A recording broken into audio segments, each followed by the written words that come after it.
Welcome to the Fire in Your Belly podcast, a podcast for smartish black girls who love Jesus and hate bad theology. Our guest today is Thandolwenkosi Mthembu. So I think to say she is phenomenal is quite an understatement. And I was just thinking about it, like a lot of people inspire me, but I think the perfect word for Tando would be she energizes me. It's like even your stories, it's just like, okay, I'm ready. I'm ready. I'm ready to yes! I'm ready, Lord. Yes, let's do this. So thank you so much. Um in his book, The Prodigal Prophet, Timothy Keller wrote that it is an understanding of God's grace that makes a person a Christian and not merely a moral or nice person. This is a truth that, when grasped, it is electrifying. When Martin Luther King finally understood it, he went from being an anxious, guilt-ridden seminary professor to a lion ready to take on the world by himself. Well, this quote made me think of Utando, and I think it's because you live your faith boldly and you live it in a fashion that inspires so many. And it's not just something that's just like, oh, wait, she's good at architecture, or she's good at being a pastor, or she's good at social mobilizing and just moving people to say, hey, donate, guys, or hey, let's talk about gender-based violence. But it's like everything and just who you are as a person. It really radiates. And I remember once seeing a clip of you that I think a girl from UKZN took, and she put it on Twitter, and it was around that time when the country was mourning Uyinene, and I'm like, wow, Tando was such a force, and you're just like, this is like, we're done. We can't still always be fighting this. So I've also seen you roll up your sleeves and encourage people to raise funds for toiletries for other people. And also, you still, with all of that, you still hold a master's from Oxford Brookes in architecture. You're the founder of Azania Urban Solutions, and you are an architectural strategist and lecturer. Okay, you also a pastor. Wow, and you've got so many awards from Alan Gray, Cheveling, Maryland Guardian. It's just really, really amazing. So, yes, Tando, welcome to the show. Thank you so much. When you introduce me like that, it seems like you're talking about somebody else. But I mean, I always have to remind myself that, hey, this was a journey. It's not just Mm. like a moment, but it is a journey and a combination of a lot of moments. Hmm. Wow, But thank you so wow. much for having me. Yay! I'm so grateful. All right, so the topic today is rising up from rock bottom, right? And so, um, the first question I would like to ask you, Tando, us a synopsis of your story or your background and how you overcame certain phases of your life that have brought you where you are today. Awesome. Um, so I'm a PK, a pastor's kid, and I think that's important to say because I think Mm. it forms a lot about my identity and who I am and who I've really come to be and the woman that I am. So I grew up in the township, Ehamasteli, and I mean quintessential black Zulu family from two Mm. parents who are passionate about God, but were also professionals, and they were trying to make it out there in the world. My mom wasn't a teacher. Mm. My dad was a social worker. My dad had a calling to be a pastor, and Mm. it kind of took over his life. He didn't really ask for it, but it kind of took over his life, and so he quit his job and became a pastor. And I think things started really changing for us back in the day. Fast forward, we came to Pietermaritzburg and moved here, and my parents were working, and my mother was supporting us. My dad was growing the ministry, and then I got a scholarship to go to high school, was an academic scholarship to go to a private school here in Pietermaritzburg, and which was, I mean, for me, a big moment. I think that was the beginning, kind of like, of my kind of academic career, which God has been so faithful in, and I haven't paid school fees ever. Ever since then, because God is just that faithful. But Mm. I also attribute that to my mom's faith, who who I learned from so much. And I really, have always wanted to live by faith like she does, because she was just like, you're going to that school. I don't have any money, but God will make it happen. And then, and I got a scholarship to go there, which then opened the door for my sisters to also go to this amazing school. After that, I went to UCT. I got a scholarship from Ellen Gray, and then I continued my degree. I think my moment where I really feel like was, and everybody has this defining moment in their life where everything kind of changes, but you didn't know you needed a change. And yeah, I was cruising through life and, trying to work hard, trying to make a difference and in my own life. I really didn't have a burden to, when I was younger, to really care for anyone else. I mean, I just wanted to be great. I wanted to be a great woman, and my own woman, really, which has now completely changed. But I then fell pregnant in my second year of university, and that was for me absolutely devastating. I think because I didn't plan to, and I really was in love. I had this boyfriend, and we thought we were going to get married and all this, and I just wasn't equipped to be in an adult relationship, and which is something now that I really want to do for young women, especially in the church environment. I think we're so, when we speak about sex, we really don't say the word first of all, and we really cruise over these kind of topics, and we're not very specific in terms of what we mean. And in the church when I grew up, it was like, don't have sex, and but only to realize that more than half of the young people were having sex, and so now we've kind of excluded them from the conversation. And also just feeling like, oh, when I was a virgin, I thought I'm going straight to heaven, and then when I wasn't a virgin, I thought, oh, it's over with me. My life is done. Yep. Like I'm done. I'm done. You know what I mean? Mm-hmm. And that's a very big defining moment for me, because now everyone knew I wasn't a virgin, and now I was having a baby on the way. It was a huge disappointment for me, and especially in the church environment. And I'll tell you this, and it's a very tricky thing to say, but it's really the truth. I was devastated by my pregnancy, but it was more devastating being in the church environment. It was not a kind environment for a young woman who was experiencing an unplanned pregnancy. It was a toxic environment and violent. And I think for me, it has really, really become what has fueled my passion to work with women and to help women and to protect women and to encourage women. And because, in the church environment that I grew up in, women were shamed for one thing, either for what we were wearing or how we were talking or what jewelry we chose to wear, or why we're not married, or why we didn't study, or why we are studying, why we don't have a house, or why we did buy a house too early because then a man will be too intimidated to marry. I mean, all sorts of things you just cannot win. And I really am so passionate about women being free in the church space, but also being free in the faith. So this was a defining moment for me, and because as you can see, it has kind of trickled a whole lot of things that have become a part of my life. One, I'm a church leader now, and which is so important to me. I never saw it coming, but when it did come, I was like, it makes sense. And I think it's so important to have. The church is made up mostly of young women, not married women. It's made up mostly of women, but mostly of young women. So the leadership should really represent that. And especially in the time that we're living in, where young women are so vulnerable and are targeted.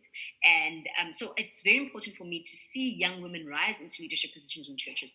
Two, I am a gender-based violence activist, but really see myself working in this space even more.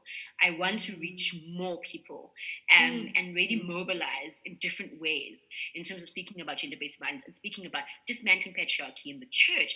And so do you see how, the pregnancy has really sprawled into these kind of different combination of who I have become. So that was a defining moment for me. And what happened after that is really who I am now.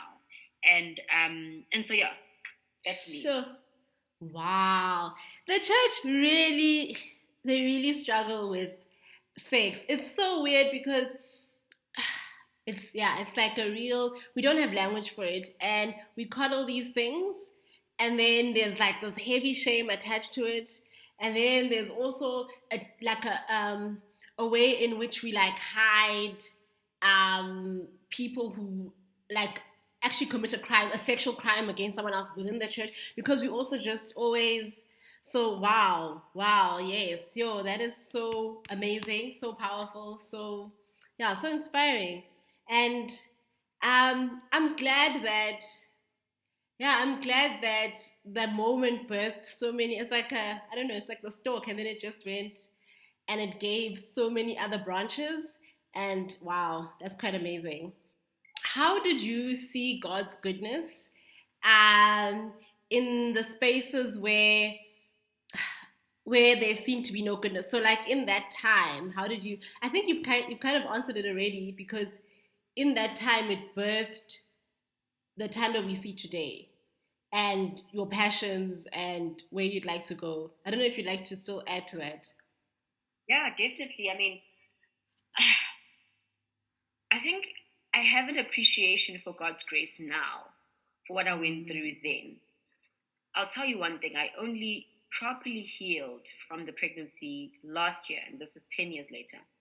And I think it's because I didn't know I was hurting from it. Mm. And mostly because of the shame that I faced in the church space, not from anywhere else, really. And for me to even feel worthy to lead in the church is still, even now, such a heavy thing to carry, because it's like, but you're the same people who shun me, and now I must lead you, and it's strange. So it's such a strange kind of space to navigate, but I know it's necessary, and especially for this time. For me, I think there's a lot of decisions that I made after the pregnancy that were fueled by I don't want to be a statistic. I'm going to prove to people that I'm not, a deadbeat, baby mama. I'm going to prove to people that it was just a mistake and that I would never do it again. For me, a lot of things that I did after that really were me proving to people, proving to my family, myself, that I still am smart. So after that, I ended up graduating 3 times back to back. And one of those times was overseas in the UK. And I mean, I was doing things that were in my heart, but I really was being fueled by this thing of like, I've got to prove to people that and it's important. It was important to me that I do these things, but I have an understanding now of why it was such a rush, of why, I think I've come to the point in my life where now I'm kind of at rest, and want to reap the benefits of all the things that I did. I mean, when I graduated 3 times, got a scholarship to go abroad to go do a master's program, graduated top of my class even there. I then, before I went to do my master's, I was one of the youngest lecturers in the country. I was literally a baby, and I was lecturing at a university. And that was a huge moment for me, because it also opened up this whole thing of you love teaching. And that has now become something that is such a big theme in my life and in the church space. And then, a lot of things happened in that time. I did a whole lot of projects that I even now don't have that time and space to really chew and mull over and really digest. I'm like, whoa, I remember when I was at Wits and I was doing my honors degree, I worked on a really cool program and a project where we were doing informal settlement upgrading with a university in Spain. And they came over and did this project in a community called Kaya San, community there. And this project was amazing. We were dealing with a whole lot of social issues and sanitary issues in that particular space. And the things we achieved during the time were amazing. I mean, I could have just taken that and just really run with that, and made a whole career of it. But I had no time, because literally a month later I was applying for my masters, and then 2 months later I was applying for a scholarship, and then a couple of months later I got news that I'm going to the UK. A month later I'm packing. I was in the UK in 3 weeks, and then things were just happening so fast, because I was in such a space where I was proving things. And so I see the goodness of the Lord now, in that I'm now drawing from that moment. I'm drawing from those moments now and being like, what can those things that I've sown What can they do for, not me, for other people? What can they do for other people through me? So, for instance, I went through a lot of things in the church space, and I remember I started a youth program in the church space, which was underappreciated then, but now has become this big thing that like we need to mobilize the youth. And the ministry that my dad runs is a ministry that includes 90 branches all over the country. So you can imagine how huge this ministry is. So now I can draw from those things and be like, hey guys, I remember the youth program that I started back then. We can use that now to mobilize. And it's like, yes, oh, okay, I have a master's degree that deals with social issues that's got to do with, although it's a degree in the built environment space, it's actually got to do with social issues. And I can now use that and really become, contribute. And Cyril was speaking the other day, and it's such a proud moment for me. And it's not because I'm boasting, but I'm showing you the question was the goodness of the Lord. Cyril was speaking at the Sona, and he spoke about the first African smart city, which was going to be designed in South Africa. The bids for this city happened a decade ago, but God was stitching this for me because people who bid for that then asked me to become one of the people who consult on social issues, not as an architect, on social issues for the African smart city. My point is that, in the falling, in the breaking, in the shattering of in the shattering moments of my life was actually when things were being stitched together for a celebratory moment a decade after. And I'm only yet to see, I know that my life is such a celebration, maybe an inspiration to people, but I'm yet to see what God has in store for me, and I believe that so much.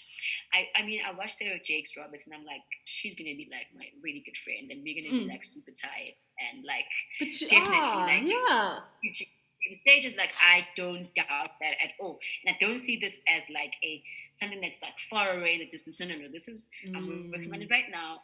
I'm gonna watch my YouTube channel, and she's gonna be like, she's so cool, and she's gonna fly me over, and it's gonna be awesome. Yes. No, it is though. This is yeah. it is though. This is how I think and have. If faith was, I mean, that's what faith is. It's the proof of the things that you don't see. So if I have faith, it means there's proof, there's evidence, and the evidence is faith. So if I don't have faith, there's nothing. So if I say I have faith, it's going to happen, and no, it will. So the goodness of the Lord is I have an appreciation for it now because I'm thinking the Lord is good only when I graduate, but actually the Lord was good when you were failing your courses and you had to change universities because pain and mental health issues that you were facing. God was good then, and you're only celebrating now. So that's. Yo, I am taking everything there. I think for me, the big lesson in what you're discussing is that whole like after the I guess after you've like come out of rock bottom and then you're like, okay, I want to now do so much. And I think that's where my head is right now. Now I'm just like, Lord, I don't want to go back to last year, so I'm just gonna. And I think, thank you. Yeah, I really needed to hear that because even like even when I discuss with my friends, like my to-do list, there was a friend of mine who recently was like, I think you should slow down, and I was like, I think. I was like, so no, and I think she came from such a good place. Now that I'm reflecting, and that because I was doing it from I'm trying to prove, but yeah, it's amazing. It's amazing how far you've come, and I like that reminder that he's good even when you're like failing that course and you're about to change university because you weren't gonna change otherwise. You were just gonna you were gonna stay there and then be average. Oh gosh, it reminds me of like a toxic relationship where you're so in love with the guy that he then breaks up with you because you won't. Yeah. So he has a moment of being noble and being like, you know what, I'm gonna be kind to this lady for once in my life, and I'm gonna break up with her because she's not kind enough to do that for herself. So I'm gonna have a noble moment and actually release her because she will never leave me, no matter what I do. And for me, it's like that thing of like the goodness in the mess, in the devastation.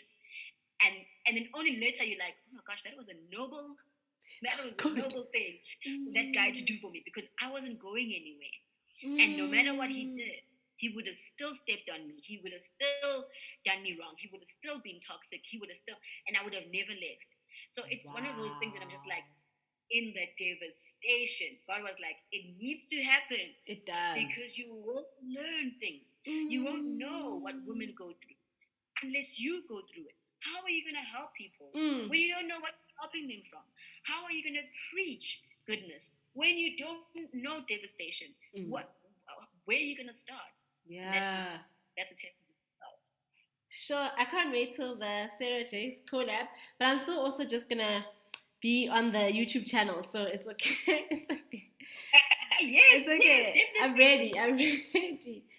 Yo, so how challenging was it when you were rising above and people, I don't know if close to you or not close to you, whatever, but people kind of still wanted to see you in the light of that moment?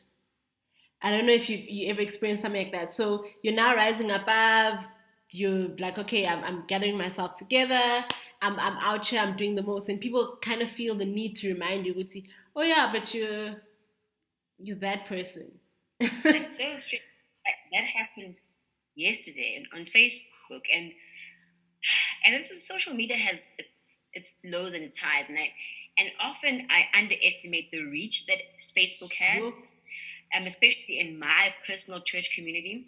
So what happened was, I was just speaking specifically about how pregnancy in the church is really seen as like the worst sin, more than any other sin, and just probing that and being like, guys, what are we doing here? Like, why is it that when a woman is pregnant, so that when her sexual kind of like, life is prevalent to all of us, it's nasty, it's shameful, and we can't stomach it, that so much that we would rather have her feel out and feel, ashamed, and feel like she mustn't even come back. Like, what is it about pregnancy that is worse than sex? Because if our issue is that we mustn't have sex, why can't we then probe who's having sex? Why is it that when somebody's pregnant it becomes an issue? And just probing that. And also because I felt like, when I look around as a church leader, I want to say, in this church we are doing everything that we can to protect women, and I don't feel like that right now, and I have an issue with that. And so I was just, on Facebook, I like to engage like that, and I spoke and I said, when I felt pregnant, I remember feeling devastation more from the church than the pregnancy itself. Something is amiss. And then somebody, I don't know who they are, commented and said, it's so true.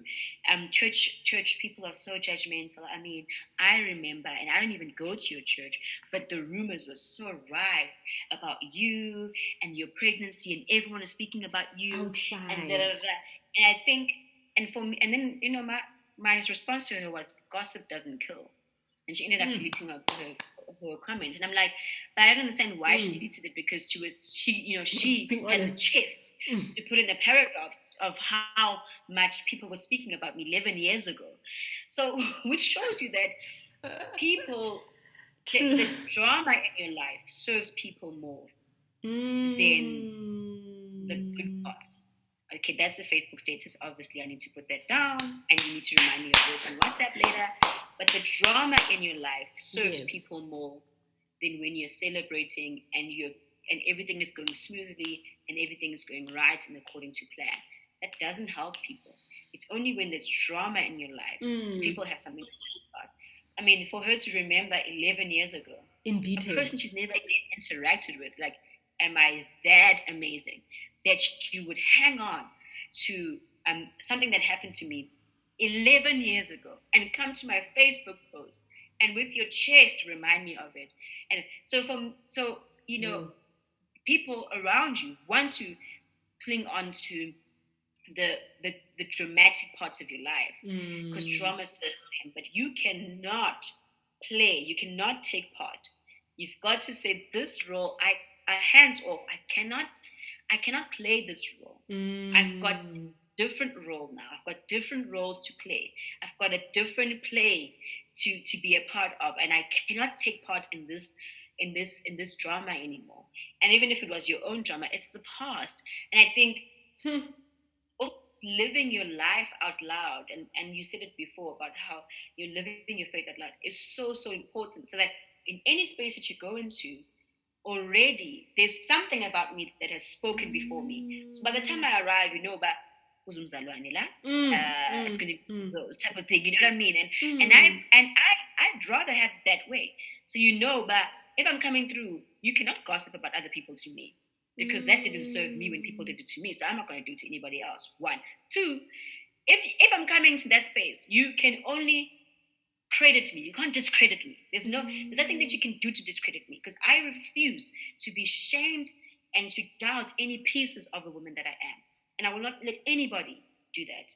And I have been paid for by the blood of Jesus Christ. Yeah. I deserve to be here. I deserve to be at this table. I am the table. And I'm here to Yes. serve. You know what I mean?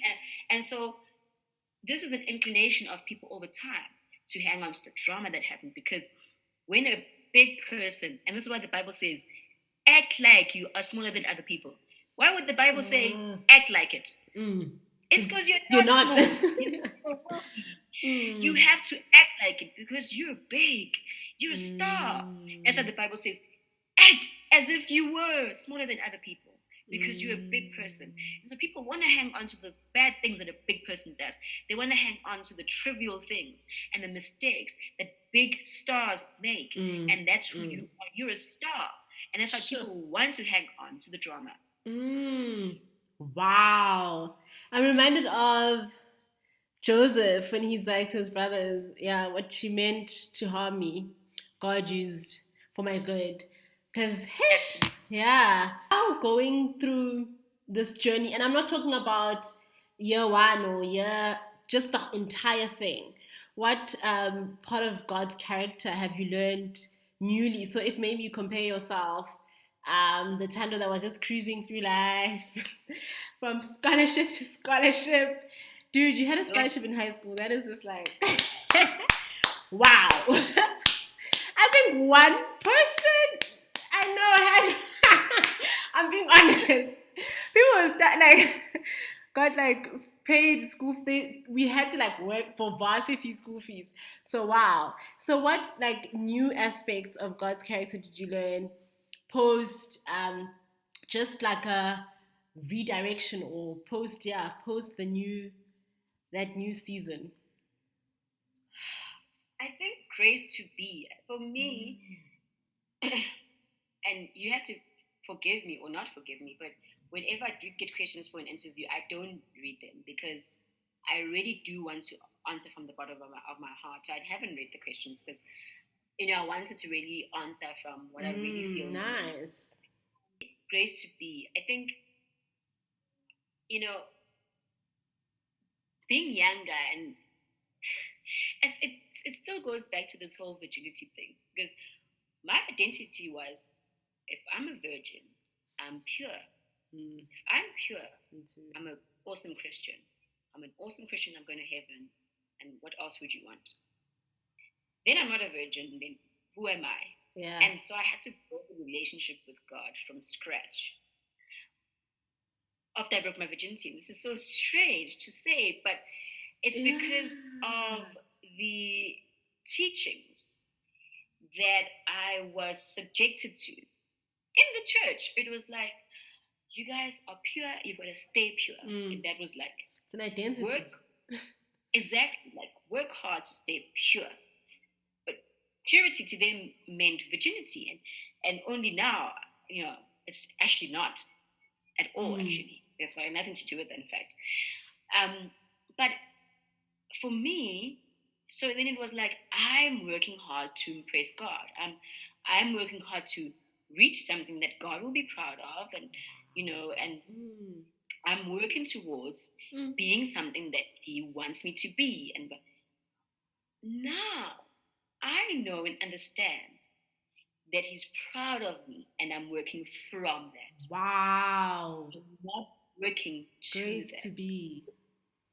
And that changes everything, because if I wake up knowing that God is proud of me, if I wake up knowing that He loves me, and now I have to post this on my Instagram today to remind people that you're working from that and not to that, it changes things, because you wake up worthy, and nothing beats that. Like, nothing. I mean, even when I have a day where, I don't wake up and don't do things I'm supposed to do, I'm not a good mother, mess up all my schedule, and this is a big thing for me, being a perfectionist, and and I'm depressed, and I'm eating bad food or whatever.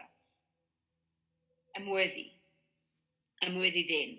I'm still worthy, period. And my friend Denise and Sihle, have kind of patented that kind of like that saying, like, I'm worthy, period.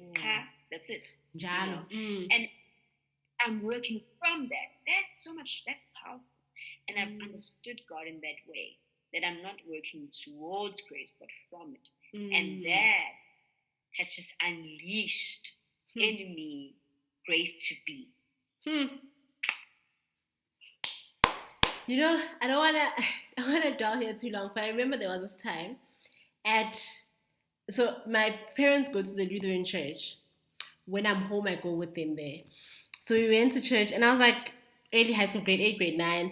And then this girl had gotten pregnant, and then she had a miscarriage. But I think it had been at the later stages, I guess, because people knew, like everyone knew in church. And so after church, they were like, let's have a meeting. And already the church takes long.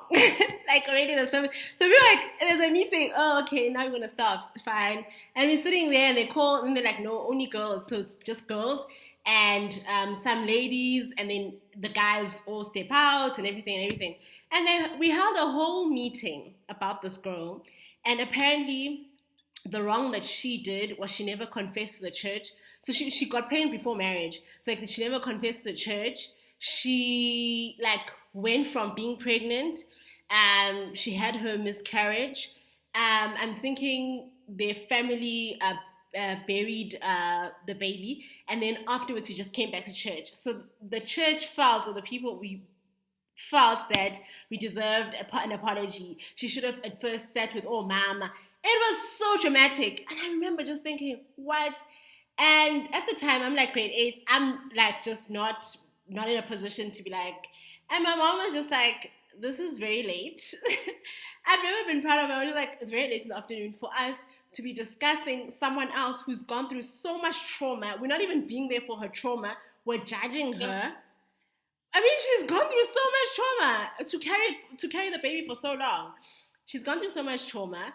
Number 2, who are we, God? We must judge. We are the ones who must forgive her. Number 3, how many of us are having sex and aren't pregnant? Meeting adjourned, and we left, and I was just like, okay. So it's really, it was really a problem. But yeah, I remember like that being like something that stuck to my mind. But funny enough, as an adult, I went through the same thing of thinking that my identity is virginity, and carrying that thing as a, like, it came before anything. It was just like, here you go, here you go, here you go. And it got to the point where once I felt that I had disappointed God, I stopped praying, like, for a long time. And then I went on a mission trip, and this woman was like, oh, can I pray for you? And I was like, okay. She's praying for me. She's like, why don't you like think God forgives? I'm just like, ish, nah. And then she was just like, dude, like, God forgives. You mustn't hold on to this stuff. And I realized then, like, it was really an identity for me. Like, yeah, it was such brokenness, actually. I think about if I think about it, yo. So I guess the next question sort of is like, what is it about ourselves that makes it difficult to forgive ourselves? So it could be anything. So it could be forgiving yourself for a financial mess that you've made, forgiving yourself for a problem that you created at work, or whatever kind of like thing in your trajectory What do you think makes it hard for us to forgive ourselves, and what should we do to just quicken the process? For me, it's simple, and I struggled with forgiving myself about falling pregnant simply because I thought, where's the part where I suffer? Where's the part where I suffer the consequences of it? Because I never did. Mm. Um, Only because I took it on. I mean, I took it on and I faced it, and I said, okay, I'm going to be a mother, and and I actually ended up being, not a half bad mother, and then I had, and then my baby daddy's involved, and not that if your baby daddy's is not involved means you're suffering. You're not, it could be actually for the best. You never know. And also when it comes to baby daddies, minimize kuluma and normalize going to maintenance court. But anyways, I with that I felt like, where's the part where I I wanted to suffer. I wanted to, I don't know. And I remember my family having a moment with me and sitting me down and being like, what's going on? Sure. You're angry, you're hurt, you are now hurting people, and it's a problem. What's going on? And we had the conversation, and it all went back to the pregnancy. And the crux of the whole thing was, I felt like, I didn't suffer the consequences. And I wanted to be nailed on the cross. I wanted to feel, I wanted to feel it. And I didn't. It was part of the journey. I mean, also, as much as it is a sin to have sex, lots of people are doing it. Why must I suffer because I fell pregnant? Understand what I'm saying? Like, because if other people are having sex and we all go to the same church and we all kind of, all peers, and we're all having sex, if I have a baby because of sex, it doesn't really mean anything. It just means that I didn't use protection or whatever. So why must I feel like I need to suffer because I had a baby above other people who had sex as well? So there's a lot of dynamics where I'm like, what? And I think it's because, and I'm thinking about this now, it still goes back to the shaming of it, in that I was so shunned, but I felt like, okay, I am a bad person. So when I want to feel bad, and it just didn't. That part didn't come, and God was like, I'm done with this. I did this years ago. Like, I dealt with this years ago, and in fact, I dealt with this on the cross. You know what I mean? Like, I dealt with all this since then, and I'm not going to go over and over with this with you. I've got things. Me and you have got things to do, and we've got to move on. And so there was just moments where I felt like I wanted to really feel like I am a bad person. And I'm not saying I blame the church, but I also can't say that the church built me up during that time. They didn't. They put me down. Sure. Wow. It's wanna suffer twice. Wanna suffer I don't know, wanna suffer a lot of times. Exactly. Yeah. Sure. So I remember feeling like a failure. Not a failure. I think maybe a year ago, and just being flat broke. And uh, one of the things that like I thought about a lot then, funny enough, was my purpose in life, or what I really wanted to do with my life. Because I was like, okay, I'm down anyway. So, what would you say your purpose is from all of this? It's such a hard question here. Purposes. But one, what, one thing I know, my purpose isn't about me. That's all I know. It's got nothing to do with me. Sure. And that's really all I know. It's got to do with other people. It's my life is about other people. It always will be. And this sometimes makes me weep. Yeah. Because it makes me weep sometimes because I feel like I'll never really live a life where it's like I'll live a life of abundance, but it will never be about like how great does Thando feel all the time? Or which Mm. vacation am I taking next to make myself feel good? Or I'll be vacating because I would have been exhausted from a year of COVID Mm. funerals or something like that. And, I mean, for me, Mm. I just feel like, and I've now rested in that my life is not about me. It's not for myself. It's not by myself. So it's always going to be about other people. Even the things that I have, they're for me to share them. I don't feel like if I buy a car, then it's me for me to cruise around. It's so that other people can their lives can be better too. It's just simple things like that. So, what Mm. is my purpose? What I know my purpose isn't is about. It's not about me. Sure. Wow, wow. Um, sure. What would you say to yourself when you are feeling like you're never going to be this tender? Like when you are feeling like this is rock bottom, what would you say to your younger self? What do people say to that question? And it's such a good question. What do you say? Normally people are like, it's going to be okay because now it's okay. Yeah. But I mean, that wouldn't have changed anything for me. And had I said to my younger self, "It's going to be okay," Mm. it wouldn't have. Right then, I was suffering. So you know, I think maybe I would have said to her that God is good even in this moment. God is good Mm. even right now, and you were never promised an awesome, amazing freelancing life. You weren't promised that. Mm. What You you were actually aren't. promised is the presence of God, and that God is Mm. with you. And that is true right now in this moment, that Mm. God is with you. And that's all I would have really wanted or needed to know. Maybe not wanted, but needed to know. Is that Mm. what is the promise? And is it true right now? The promise is the presence of God. I will be with you. I will never leave you. And that was true then, but I never believed it. Wow. Sure, sure, sure. And what would you say is a quote you live by or just a statement that you tell yourself? I know you normally like put like different ones every day, but what is like or maybe you could share that one or what is something that you tell yourself or a quote you live by? Unfortunately, it's not a scripture. And people are like, when you're a pastor, like people kind of feel like yours is going to be. I remember when I started being really active on social media a couple of years ago, and my social media was gaining a lot of traction. And people were like really liking what I was saying, and I was tackling some really controversial issues and whatever.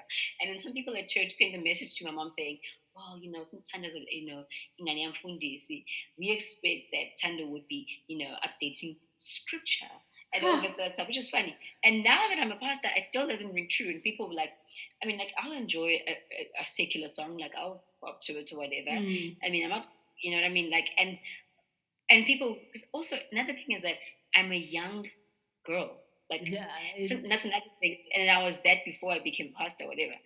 So my favorite quote is, I'm little, but I'm coming for the crown. Woo! And that's actually song lyrics by Lord. I'll tell you one thing, I don't know who Lord is. I thought it was a quotation Isn't it an English from band some or poet. something? I don't know. No, it's not. Yeah, Wait. Lorde, Mm. Lorde, and apparently it's a song, and I don't know if it's a band or a person. But I think it's a young lady, and she says, "I'm little, but I'm coming for the crown," and that's just whenever I remember that quote and see that quote, I think, yes, yes, yes, Yes. yes, that's me. Because also another thing about me is I'm actually little.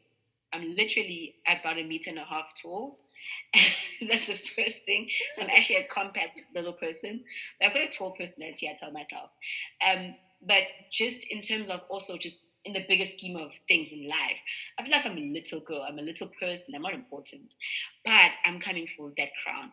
And Mm. for me, that always just kind of puts it fire under my bum, like go go go go go go go.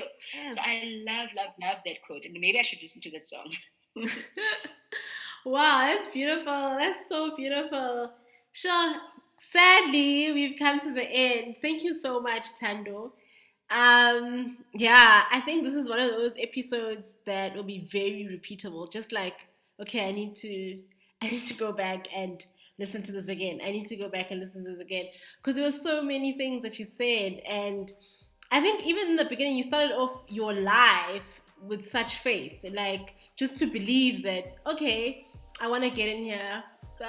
Well, what is money? And, going after all those things. And even now, going after all the things you go after. So, yeah, thank you so much. Thank you. Thank you. I mean, I love being part of conversations, that encourage people and speak about just pieces. And that was just skimming on the top. Coming to the show virtually. And yeah, thank you for your sharing your story, sharing with us, being honest, being encouraging. And yeah, I'm excited for your life. I know there's going to be a lot of amazing things. Please make sure that you subscribe on iTunes and also on Google so that you never miss an episode. And I wish you all grace and peace.